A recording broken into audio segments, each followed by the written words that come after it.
बिस्मिल्लाहिर्रहमानिर्रहीम। अस्सलाम वालेकुम। एनालिसिस राउंड अप के साथ मैं हूं आपका मेज़बान चौधरी मुबशर। आज मैं आपके सामने लेकर आया हूं कहानी एक कुल्फ़ी की, जो पाकिस्तान की तारीख की सबसे महंगी कुल्फ़ी साबित हुई। जी हाँ, ये कुल्फ़ी ना सोने चांदी हीरे और जवाहरात से बनी थी, ना उसके अंदर कोई ऐसा मादा इस्तेमाल हुआ था, कोई ऐसा नायाब दूध इस्तेमाल हुआ था जो दुनिया के अंदर नापैद हो।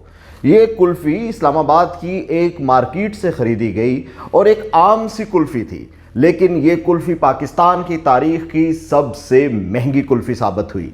इस कुल्फ़ी की दास्तान मैं आज आपको बताऊंगा। ये एक हकीकी कुल्फ़ी थी, लेकिन उस कुल्फ़ी की दास्तान मैं आज आपके सामने रखूंगा और उसके अंदर पाकिस्तान का एक ऐसा चेहरा आपके सामने नज़र आएगा कि जो खूनचका भी है और जो खूनी भी।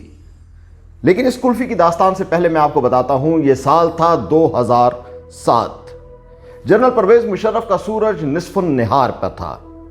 मुल्क के अंदर उनकी ज़बान से निकला हुआ हर लफ्ज़ आइन था, कानून था और दस्तूर था।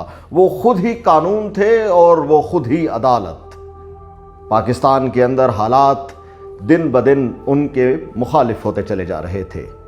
अब सूरत हाल ये थी कि ऐसे में रावलपिंडी और इस्लामाबाद के अंदर एक अजीब व गरीब सा हिजान बरपा हुआ। इस्लामाबाद में दो जगहें थीं। एक था एक चाइनीज़ मसाज सेंटर और दूसरा था एक लाइब्रेरी के ऊपर कब्ज़े का मामला, जहां पर हर दो जगहों पर कब्ज़ा और उसके अलावा उसके साथ ही साथ एहतजाज का सिलसिला इसलिए शुरू हुआ कि वो ख़वातीन और हज़रात जो लाल मस्जिद के साथ वाबस्ता थे, बच्चियाँ और बच्चे, वो जज्बातीपन में पाकिस्तान के अंदर एक ऐसा निज़ाम नाफिज करना चाहते थे जो हमारी रियासत के ख़यालात के मुताबिक रियासत के निज़ाम से मुतसादिम था। ये जज्बाती बच्चे थे। लेकिन इसके अंदर जनरल परवेज़ मुशर्रफ को एक अपॉर्चुनिटी नज़र आई।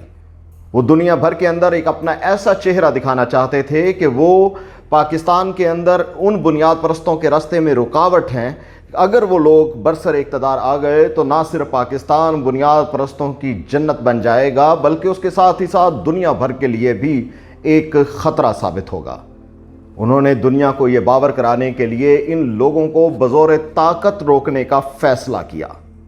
ये ताकत का इस्तेमाल बहुत ज़्यादा ज़रूरी नहीं था, क्योंकि चंद माह पहले इसी मदरसे के अंदर थाना आपारा के इन मदारिस के बारे में भी आपको बताता चलूँ कि इन मदारिस का नाम जामिया फरीदिया और जामिया हफ्सा थे। इन मदारिस के अंदर सिर्फ थाना आपारा के SHO के लेवल के एक फ़र्द ने ऑपरेशन किया और इस मदारिस के तलबा को ठीक ठाक फेंटी लगाई। लेकिन अब फैसला ये हुआ कि अब की बार यहाँ पर फ़ौजी ऑपरेशन किया जाएगा। इस फ़ौजी ऑपरेशन की बात सुनते ही पाकिस्तान की जो सियासी क़यादत है वो हैरान भी हुई और उंगुश्त बदंदा भी रह गई। अगरचे वो लोग परवेज़ मुशर्रफ के साथ थे, लेकिन उसके बावजूद सियासी क़यादत ने यह फ़ैसला किया कि इस खून खराबे को बहरहाल रोकना चाहिए। लेकिन उस टाइम पर पाकिस्तान के ऊपर जो शख्स वज़ीर आज़म था वो ऐसा था कि जिसे एक और मुल्क से इम्पोर्ट किया गया था और उसका शनाख्ती कार्ड भी मौजूद नहीं था। उसको जब इम्पोर्ट किया गया तो उस वक्त ही उसका शनाख्ती कार्ड भी बनाया गया और उस वज़ीर आज़म का नाम था शौकत अजीज़।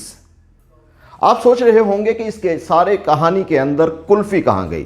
तो जी हाँ, ये कुल्फ़ी की कहानी आपको मैं ज़रूर बताऊंगा।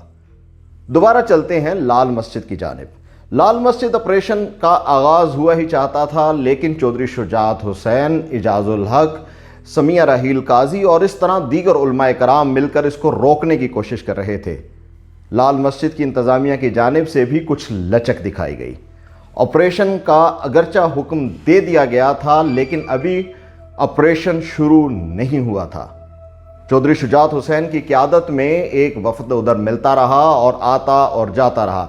आखिरकार एक ऐसी बात के ऊपर दोनों अतराफ़ में इत्तफ़ाक़ राय पैदा हो गया कि जिसकी वजह से ये खून खराबा रुक सकता था।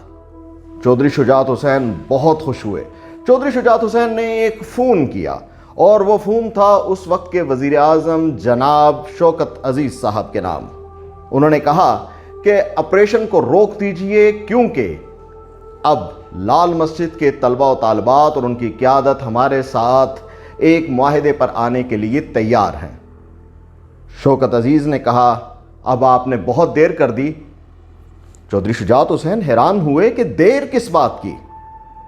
तो शौकत अजीज़ ने वो खूनी जवाब दिया। उन्होंने कहा कि मैं अपनी बेगम, जिनका नाम था रुखसाना अजीज़, मैं उनके साथ कुल्फ़ी खाने जा रहा हूँ। और उसके साथ ही वो फ़ोन बंद हो गया। वो कुल्फ़ी जिसके खिलाने के लिए शौकत अजीज़ ने अपना फ़ोन बंद कर दिया था, वो कुल्फ़ी पाकिस्तान को खरबों रुपए में पड़ी। ऑपरेशन शुरू हो गया। उस ऑपरेशन में लाशें भी गिरती रहीं और खून भी बहता रहा। फास्फोरस बम भी इस्तेमाल हुए और उसके साथ ही साथ लापता अफराद के दावे भी सामने आए। मुल्क के अंदर बम धमाकों का एक सिलसिला शुरू हो गया। पाकिस्तान के अंदर से इंटरनेशनल क्रिकेट रूठ गई। पाकिस्तान के अंदर से सरमायाकार भाग गए और उसकी कीमत टीटीपी की शक्ल में पाकिस्तान आज तक दे रहा है। शौकत अजीज़ का दौरे इक़्तिदार जब अपने इख्तिताम को पहुंचा, उन्होंने ब्रीफ केस संभाला और ये जा और वो जा, लेकिन पाकिस्तान आज भी उस कुल्फ़ी की कीमत चुका रहा है। अब सवाल ये है कि जब दुनिया के अंदर पाकिस्तान का ये बदनुमा चेहरा उभर रहा था, तो उस वक्त जिस कुल्फ़ी के पीछे पाकिस्तान को सब कुछ तबाह बर्बाद कर दिया गया, उस कुल्फ़ी को भी तो किसी की आशीर्वाद हासिल थी। और उस कुल्फ़ी को आशीर्वाद हासिल थी उस वक्त के डिक्टेटर जनरल परवेज़ मुशर्रफ की। जनरल परवेज़ मुशर्रफ अपने अंजाम को पहुँचे, क्योंकि दुनिया में आना एक ऐसा जुर्म है जिसकी सज़ा मौत के सिवा कुछ नहीं, ये हम सब ने जाना है। लेकिन अपने पीछे वो अनगिनत निशानियाँ छोड़ गए। उनके बहुत से जराइम के अंदर उनके एक ले पालक वज़ीर आज़म की ये कुल्फ़ी भी शामिल है। अगर हमें पाकिस्तान को अपने दुरुस्त रस्ते पर चलाना है तो इस कुल्फ़ी की सज़ा देना होगी और आमरों से उन कुल्फ़ियों की कीमत वसूल करना होगी, वरना पाकिस्तान दायरों के सफ़र में घूमता रहेगा। अपना बहुत ख्याल रखिएगा। अल्लाह निगहबान।